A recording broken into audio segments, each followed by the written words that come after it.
semuanya. Perkenalkan, saya Amelia Triwulandari. Pada kesempatan kali ini, saya akan memberikan tanggapan terhadap isu yang berjudul ketika korban menjadi tersangka, yaitu analisis victim blaming terhadap perempuan dalam kasus pelecehan seksual. Menurut saya, isu ini sangat relevan dengan kondisi yang masih sering terjadi di masyarakat saat ini. Meskipun kesadaran tentang pelecehan seksual sudah mulai meningkat, namun masih banyak orang yang justru menyalahkan korban ketika suatu kasus terjadi. Nah, fenomena tersebut dikenal sebagai istilah victim blaming. Sebelum masuk ke tanggapan, saya akan mengulas kembali isu yang telah dipaparkan sebelumnya. Dua penumpang perempuan menduga bahwa seorang laki-laki telah memotret dan mereka secara diam-diam tanpa izin. Merasa privasinya dilanggar, kedua perempuan tersebut berani menegur dan meminta pertanggungjawaban dari pelaku. Namun, awalnya pelaku membantah tuduhan tersebut.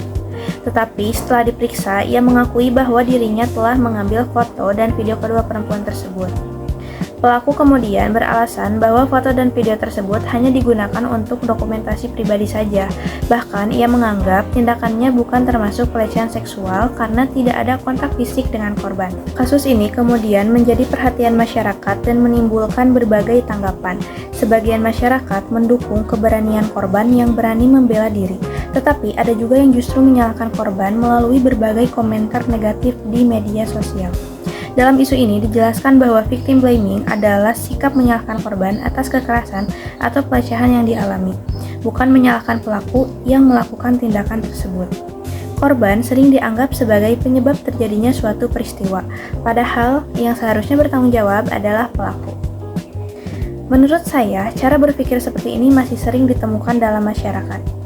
Banyak orang menganggap pelecehan seksual hanya terjadi jika ada sentuhan fisik saja. Padahal, tindakan yang melanggar privasi seseorang, seperti memotret atau merekam tanpa izin dengan tujuan tertentu, juga dapat termasuk bentuk pelecehan dan membuat korban merasa tidak aman. Hal yang lebih memprihatinkan adalah munculnya komentar negatif yang justru menyalahkan korban. Misalnya, ada yang mengatakan bahwa korban berpakaian terlalu menarik, terlalu mencolok, atau dianggap memancing perhatian pelaku. Padahal, apapun alasan yang diberikan, tidak ada yang dapat membenarkan tindakan pelecehan seksual. Jika dikaitkan dengan nilai-nilai Pancasila, menurut saya, perilaku victim blaming ini jelas bertentangan dengan sila kedua, yaitu kemanusiaan yang adil dan beradab.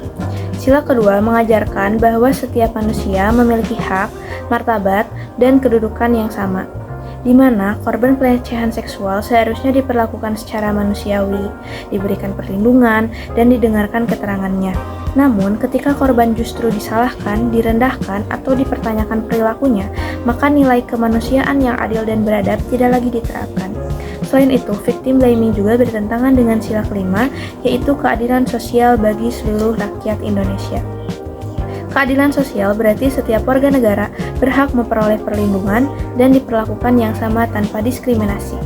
Dalam kasus pelecehan seksual, korban berhak mendapatkan keadilan, perlindungan hukum, serta pemulihan kondisi fisik maupun psikologisnya. Namun, ketika korban justru disalahkan oleh masyarakat, keadilan tersebut menjadi sulit diwujudkan. Selanjutnya, jika dilihat dari aspek hukum, korban memiliki hak-hak yang dilindungi oleh peraturan perundang-undangan. Dalam Undang-Undang Dasar 1945, Pasal 28G ayat 1, setiap orang berhak atas perlindungan diri pribadi, keluarga, kehormatan, martabat, dan rasa aman.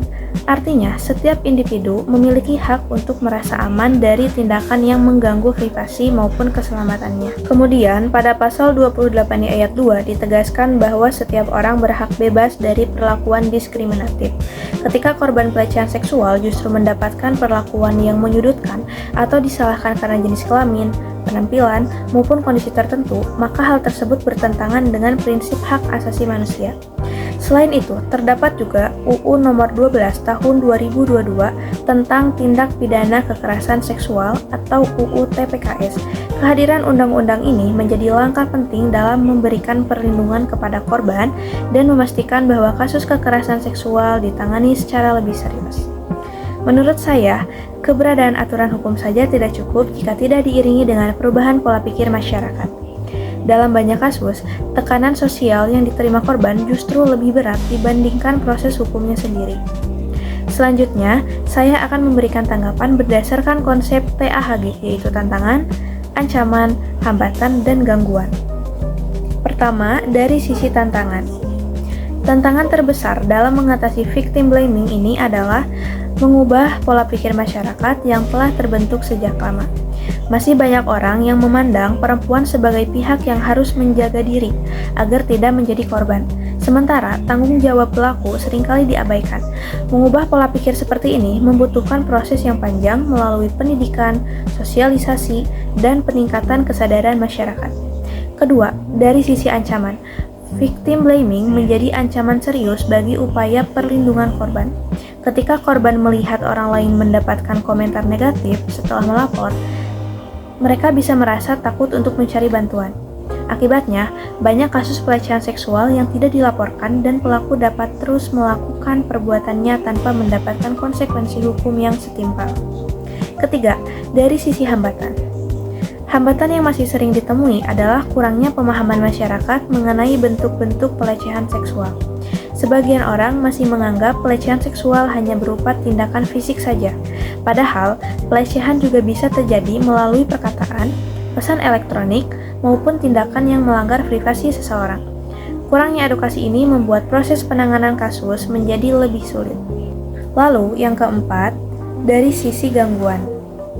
Gangguan yang ditimbulkan tidak hanya dirasakan oleh korban secara individu, tetapi juga oleh masyarakat secara luas. Korban dapat mengalami trauma, kehilangan rasa percaya diri, gangguan psikologis, bahkan kesulitan menjalani aktivitas sehari-hari. Sementara itu, masyarakat dapat kehilangan kepercayaan terhadap sistem perlindungan hukum apabila korban terus-menerus mendapatkan perlakuan yang tidak adil. Menurut saya, salah satu hal yang penting yang perlu ditanamkan adalah empati. Sebelum memberikan komentar terhadap suatu kasus, kita perlu memahami terlebih dahulu posisi korban. Jangan sampai komentar yang kita anggap biasa justru malah memperburuk kondisi psikologis korban.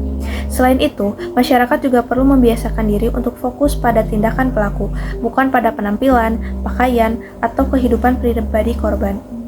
Karena inti dari masalah ini bukanlah siapa korbannya, melainkan tindakan pelecehan yang dilakukan oleh pelaku. Dari isu yang telah dipaparkan, saya setuju bahwa peningkatan kesadaran masyarakat menjadi langkah yang sangat penting. Lingkungan yang mendukung akan membuat korban lebih berani melapor dan memperoleh bantuan yang dibutuhkan. Sebagai penutup, saya berpendapat bahwa victim blaming merupakan perilaku yang tidak hanya melukai korban, tetapi juga bertentangan dengan nilai-nilai Pancasila, hak asasi manusia, serta prinsip keadilan yang dijunjung oleh negara Indonesia. Oleh karena itu, kita perlu membangun budaya yang lebih peduli, lebih empati, dan lebih berorientasi pada perlindungan korban. Mari kita mulai dari hal yang sederhana, yaitu tidak langsung menghakimi korban dan berusaha memahami situasi secara objektif. Dengan begitu, kita dapat ikut menciptakan lingkungan yang lebih aman, adil, dan menghargai martabat setiap manusia. Sekian tanggapan dan reaksi edukasi dari saya. Terima kasih telah menyimak. Sampai jumpa.